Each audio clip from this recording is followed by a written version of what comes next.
He expected the hiss of gas and the steel of a cage, but when the train doors opened, German prisoner Klaus Richter was hit by the sweet, baffling scent of ripe fruit. He stared at acres of California grapes, stretching to the horizon, an overwhelming abundance that made him realize the true American trap wasn't cruelty, but an impossible, terrifying kindness that contradicted everything he was taught. For weeks, the fear had been a living thing, a coiled serpent in his stomach. Every officer and every pamphlet from the homeland had warned them that the Americans, blinded by greed, lacked the honor of true soldiers. Captured Germans, especially those sent to the desolate corners of the United States, were destined for labor camps, starvation, or experiments. That fear was now a physical presence in the crowded car, a shared, suffocating belief in the cruelty of their captors. As the train's speed finally began to drop, the rhythmic clack, clack, clack slowing to a metallic sigh, Klaus gripped his meager canvas bag tighter. He prepared himself for the crack of rifle butts and the promised desert landscape of steel and fire. But when the great brake cylinders hissed one last long breath and the doors were finally thrown open, the sensory attack was not one of violence, but of baffling peace. Instead of a furnace blast of hot, dry air, the air that rushed in was cool, damp, and thick with the smell that felt utterly alien, the sweet, dizzying scent of fermenting fruit. Klaus climbed down onto the ballast, his legs unsteady, and looked around with bewildered confusion. The air smelled of fruit, and the landscape was violently green. Row after row of low-slung trained vines stretched off the horizon until they blurred an ocean of cultivated, abundant life. The fields themselves felt limitless, an insult to the continent Klaus had left behind where every kilometer was bitterly contested.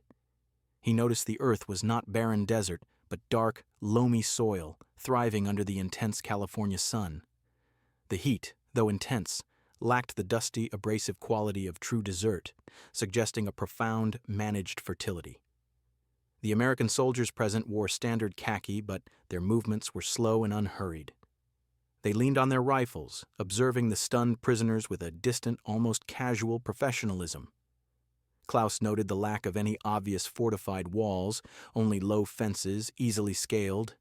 It seemed impossible.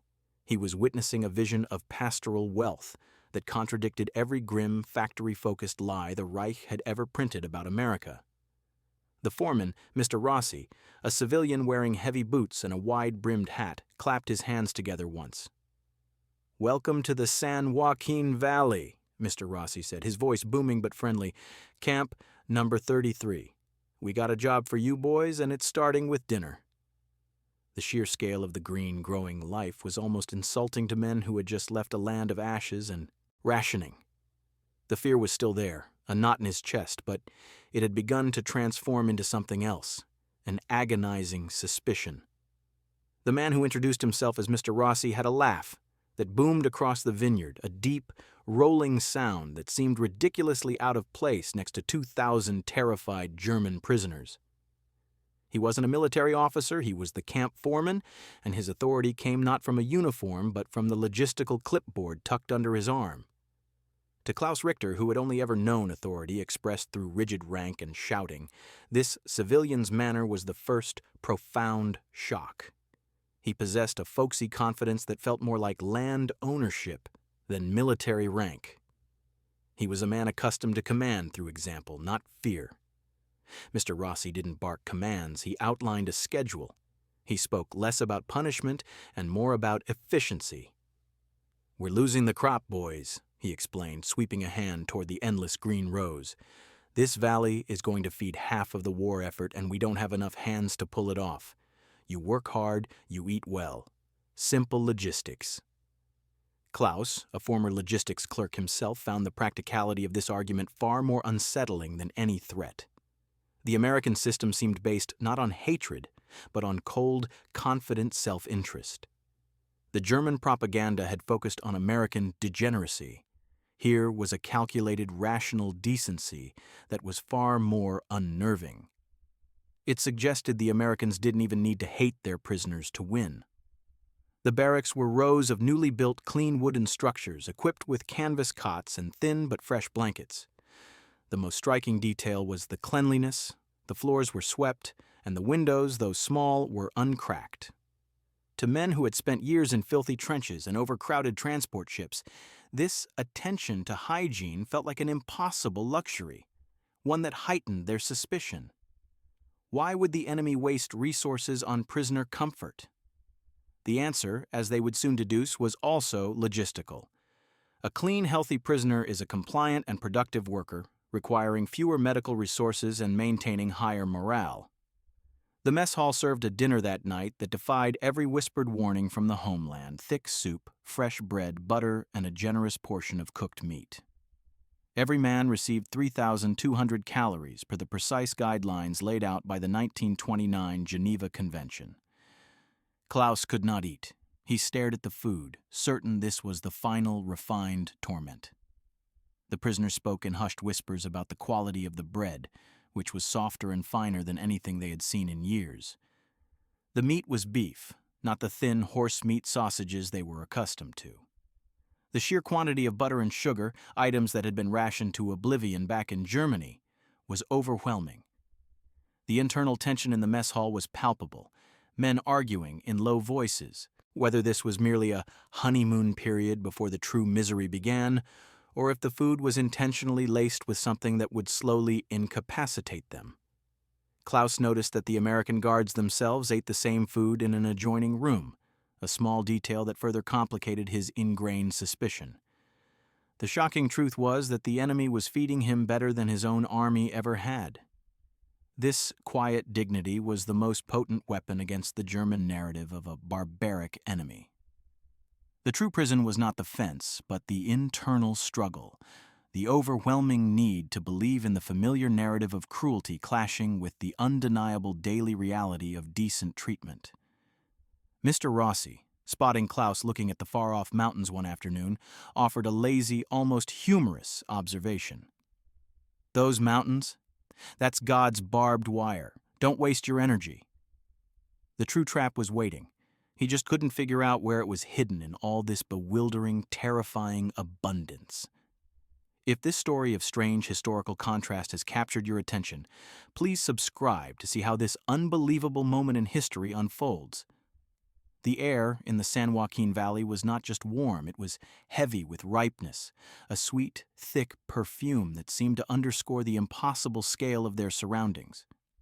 To a German raised on rationing and the stern rhetoric of scarcity, the sight that greeted Klaus Richter every morning was an assault on logic, an ocean of fruit stretching so far it became merely a shimmering green haze on the edge of vision.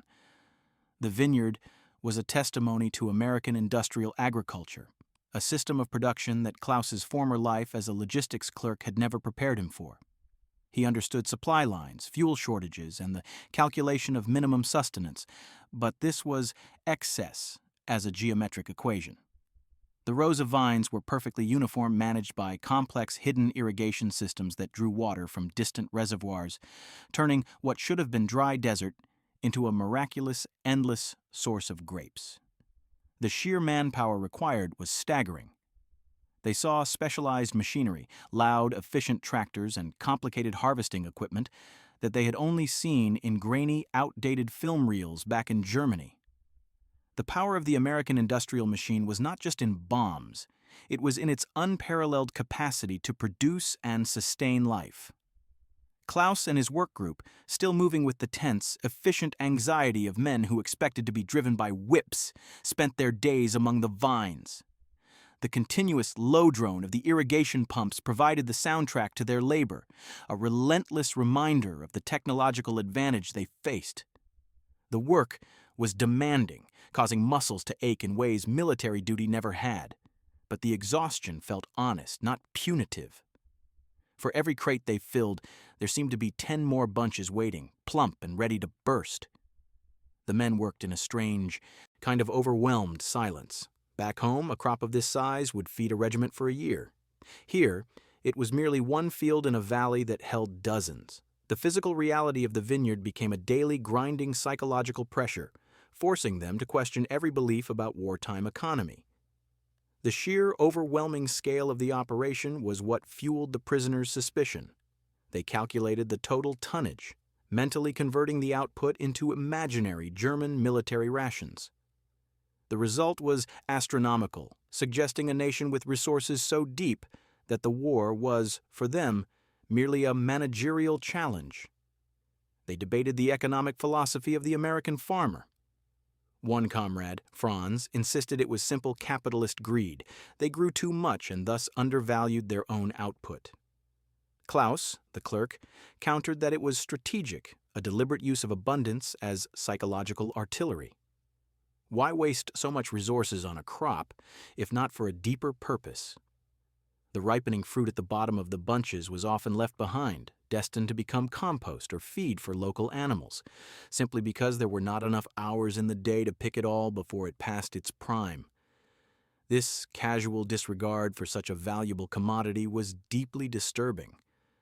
The German laborers, accustomed to working under pressure where every single fruit must be saved, found the American wastefulness profoundly immoral.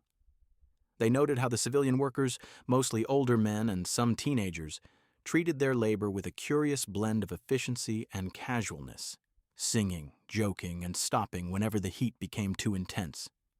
This relaxed yet productive attitude was alien to the Prussian work ethic Klaus had been raised on. He realized the abundance was so great, the margin of error so wide, that the very concept of scarcity, the foundation of the German war economy, was meaningless here. This realization was more demoralizing than any amount of torture could have been. It exposed the fundamental lie of the Reich's claim to global superiority. Klaus watched an American civilian worker, a young man named Billy, simply toss a handful of perfectly good, slightly bruised grapes into the dirt. Klaus was scandalized. He whispered to his comrade, "They are doing this to demoralize us, to show us what we cannot have, what we have lost." His comrade, Gunther, whose ribs showed beneath his uniform despite the generous rations, nodded grimly. They firmly believed the American plan was psychological. The fear of a trap, therefore, did not lessen with each day of clean water and good food. It deepened. The Americans were so powerful, so rich, and so confident that they didn't need to lift a finger to punish their enemies. They only needed to show them the contrast. The sun of the San Joaquin Valley beat down with a rhythm as steady and relentless as the work itself. The day everything changed was marked by an unusually thick silence at midday. The prisoners had been working in a remote block of crimson table grapes, the largest, sweetest variety they had yet encountered. The grapes were near perfect, heavy on the vine, and destined for the most discerning American kitchens. Klaus was bent over, his back aching, when Mr. Rossi approached the work line on foot, watching them for a long, uncomfortable moment. Klaus felt his muscles tense, preparing for the command to cease work or burn the spoiled fruit. Mr. Rossi finally broke the silence, but instead of raising his voice, he reached out, selected a massive, flawless cluster of grapes, and ate them with a slow, audible crunch. "All right, listen up, boys," he said. "It's too hot, and we can't process these fast enough. The grapes are starting to go soft. They will not ship well. So, here is the new order from the foreman." Klaus's brain could not process the instruction. He prepared himself for the command to work through the night. Instead, Mr. Rossi simply gestured toward the infinite rows of ripe fruit. "Eat all the grapes you want," he commanded. "Fill your stomachs, fill your hands, fill your pockets if you have to. Take them, they're yours! The ones we can't ship are just going to rot anyway, and I'd rather see a hungry man eat them than the compost heap." A profound collective silence fell over the work crew. It was a silence heavier than any shouting, deeper than any fear. For a group of men whose minds were still rigidly conditioned by wartime rationing, the command was not a kindness. It was a psychological weapon. The command violated every natural law of wartime survival. Free food, particularly this kind of excessive luxury, was never free. The grapes must be tainted. They must be poisoned. No trap could be more perfectly constructed than this, the enemy offering salvation in the very form of luxury they had been taught to despise. Klaus Richter stared at the cluster of crimson grapes dangling just inches from his face. This simple bunch of fruit had suddenly become a moral battlefield. Every voice in his head, a chorus of German officers and propaganda pamphlets, screamed a single word: poison. The silence of the work crew was a shared testimony to this paralyzing fear. Mr. Rossi stood several yards away, observing them with patient curiosity. The other American field workers continued their harvest, casually plucking and eating the fruit as they worked. Klaus and Gunther whispered their fears, that it was a test of greed or defiance. But the sweet, heavy scent of the ripe fruit was a constant, merciless lure. His stomach began to cramp, a reminder that the German soldier's body craved variety, craving the pure sugar hanging so temptingly close. Driven by an overpowering biological need that eclipsed his years of indoctrination, Klaus made a choice. He selected only that one single grape, detached it carefully, and placed it on his tongue. He did not bite immediately, letting it sit there, cool and heavy, a small vessel of possible disaster. Then, with his eyes closed, Klaus bit down. The flavor was an explosion of sweetness and light, a clean, sharp shock that flooded his mouth, a taste of impossible, luxurious life. He swallowed quickly, waiting for the expected pain. Nothing came, only the overwhelming sensation of perfect, natural sustenance. He opened his eyes and saw Mr. Rossi walking away, utterly unconcerned. The trap had not sprung. The abundance was real, and the intention was merely pragmatic, to process the crop. Klaus slowly reached out and took another grape, then another. The shame was immediate, the shame of his former hunger and the shame of having so profoundly underestimated his enemy's complexity. This small, perfect fruit had not poisoned his body, but it had begun to poison the foundational lie of his war. If you were Klaus, would you have trusted the Americans' order, or would your fear have held you back? Let us know in the comments below. The moment the initial fear of the poisoned fruit had passed, the deeper, more primal instinct took its place. The habit of the hoard. For men who had spent years calculating every calorie, the idea of leaving free perfect food on the vine was an absolute moral failure. The generosity of the American foreman was interpreted not as a permanent state of affairs, but as a brief, miraculous window that would surely slam shut. The prisoners began to work with a frantic energy, stuffing grapes into their pockets, wrapping them in handkerchiefs, and trying to conceal them within the folds of their trousers, driven by the ingrained belief that tomorrow would bring scarcity. This frantic activity was led by the prisoners' own ranking officer, a rigid sergeant major named Hess, who tried to impose rationing upon themselves. This bizarre internal revolt did not escape the notice of Mr. Rossi. He drove his old pickup truck slowly down the vineyard rows that afternoon and stopped, observing the Germans' furtive movements. When he spoke, there was no anger in his voice, only a deep, almost comical confusion. He called for the interpreter. Hess, stepping forward with nervous military stiffness, explained their logic. "Sir, we have experienced war. Resources are finite. We must store the surplus for the coming shortage." Rossi listened, a slow realization dawning on his face. He walked over to a nearby row, grabbed a handful of dirt, and let it sift through his fingers. "Why are you taking them?" he asked with baffled pity. "We have miles more. Take what you need and come back tomorrow for more." He explained the sheer logistical challenge of the harvest. The logic of abundance, explained with such simple, matter-of-fact clarity, was a far greater shock than the abundance itself. The prisoners realized that the Americans were not setting a trap. They were simply operating on a scale and with a confidence that transcended the desperate mindsets of wartime Europe. He sat on his cot in the clean California barracks, gripping the single sheet of official camp stationery, the pen trembling slightly in his hand. He was permitted to write one heavily censored letter home, and the words he needed to write were the very words he knew he could not send. Klaus had to construct an intricate falsehood, a version of captivity that would be believable to a mother living in a country hammered by air raids and crushed by rationing. He began the letter multiple times, each attempt dissolving into an impossible spiral of surreal detail. He finally settled on a bland, sanitized version. He described the work as difficult and constant, and carefully avoided mentioning the fruit, the clean blankets, or the foreman's easy, generous manner. He used vague phrases like, "The provision of food is adequate," when, in reality, It was a feast. The irony was a heavy weight on his soul. Years of official propaganda had forced him to lie about being treated well to protect his family from thinking he had gone mad. The struggle underscored a profound realization for Klaus. The enemy was not the Americans, but the vast, irreconcilable difference between their two realities. The greatest symbol of captivity is not the fence, it is the absence of choice. But on the San Joaquin Valley vineyard, the Americans had quietly introduced choice back into the prisoners' lives. One blistering afternoon, Mr. Rossi pulled Klaus aside and handed him the keys to an ordinary battered Ford pickup. "Pump's broken, Corporal," he said. "Needs a part. Take this truck, drop off the part, and bring the truck back before sundown." Klaus was a prisoner of war, handed the means of escape, a functioning truck, a tank full of gasoline, and a destination 20 miles away beyond the nearest soldier. He could have turned west and vanished.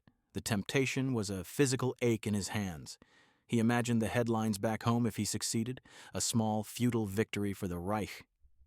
He thought of the weeks of freedom he might have before being caught, a brief, desperate, final act. But as the miles peeled away, the physical urge to run began to collide with the moral reality of his captivity. He considered the cost. Running would confirm every propaganda lie and betray the simple courtesy of Mr. Rossi. A voice in his mind screamed, "Physical freedom." Another quieter voice answered, "Moral freedom." The true meaning of freedom, he realized, was not the absence of walls, but the ability to choose an honorable course of action. The sheer weight of American territory, the desert, the mountains, the lack of German allies, made escape a near certainty of perishing from exposure. He pulled over, took a deep breath of the dust-scented air, and looked at the repair part sitting on the passenger seat. He gently pulled the truck back onto the road, driving straight to the pump. He arrived back at the camp 15 minutes before sundown. Mr. Rossi simply looked up from his clipboard, nodded once, and took the keys.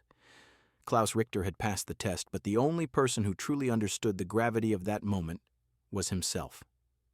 The scent of autumn arrived in the San Joaquin Valley, not with a chill, but with the bittersweet smell of the final crush. The harvest was drawing to a close, and the last heavy grapes were being hauled to the processing plant. On the afternoon of May 8, 1945, the low hum of the processing machinery was suddenly silenced. Mr. Rossi walked out to the field, holding a small, crackling radio, and let the interpreter announce the message. "Gentlemen, the war in Europe is over. Germany has formally surrendered." A profound silence descended upon the vineyard. The crushing of the grapes, the final, messy end of the season's bounty, became a sudden, powerful metaphor for the crushing of the German Reich. Klaus went to bid farewell to Mr. Rossi. "Thank you for work, for the trust, and for the grapes," Klaus said. Rossi reached into his pocket and pulled out a single perfect raisin, dried grape that had survived the harvest and the crush. He pressed it into Klaus's hand. "Something to remind you of the California sun, and maybe a reminder of what happens when you decide to trust the weather." Klaus looked at the raisin, a dense, sweet, and shriveled piece of the impossible abundance. He had gone to America a prisoner, but he was leaving with the knowledge that dignity and honesty could exist even between enemies. The journey home was long and agonizingly slow, a cold, gray contrast to the endless golden sun of the California Valley. When Klaus Richter finally stepped onto the rubble-strewn dock of Bremerhaven in the winter of 1946, his homeland was shattered, a landscape of broken bricks and stunned, silent faces. Yet, deep in his canvas bag, he carried no jewels or stolen goods, only a single, flattened raisin, the final gift of Mr. Rossi, a tiny, preserved piece of a different reality. That raisin was a seed of kindness planted by an enemy, and it was the most valuable thing he owned. Klaus found his surviving mother and sister sheltering in the basement of a partially intact building in Munich. When they asked him about captivity, he struggled again to describe the truth. He told them about the grapes, about the endless acres of food, and about the logistics of abundance. His mother listened with a look of profound, terrified skepticism, convinced her son had lost his mind. but Klaus persisted. He described the choice he had been given, the truck keys, the opportunity to flee, and the ultimate decision to return. He explained that the enemy had not won through cruelty, but through a kind of baffling organizational decency. Klaus, utilizing the organizational skills he had honed as a logistics clerk in the vineyard, quickly found work with the Allied occupation forces. He began volunteering at a local cooperative, helping to organize the chaotic distribution of food aid streaming into Germany. He remembered the American logic, waste not, want not. Klaus applied the same rational, systematic thinking he had learned from Mr. Rossi's harvest schedule, creating small, efficient delivery routes and resource-sharing plans among the farmers. Years later, Klaus helped found a small, successful agricultural cooperative that focused on efficiency and abundance. He ensured that no farmer in his network ever felt the desperate need to hoard. His philosophy was a direct result of his time in captivity. Trust in the system, and the system will provide. He understood that the greatest victory the Americans had achieved over him was not through military force, but by showing him a better, more decent way to live. The small dark raisin stored in a silver locket was not a reminder of his imprisonment. It was a testament to the power of kindness as a strategy for peace. He had returned a man, free from the scarcity mindset, prepared to rebuild his nation not with resentment, but with the seed of kindness cultivated in a California vineyard. That quiet, single choice to trust decency over fear became the true victory of the war. If this story of unlikely kindness restored your faith in humanity, please like this video and subscribe for more profound moments lost to history.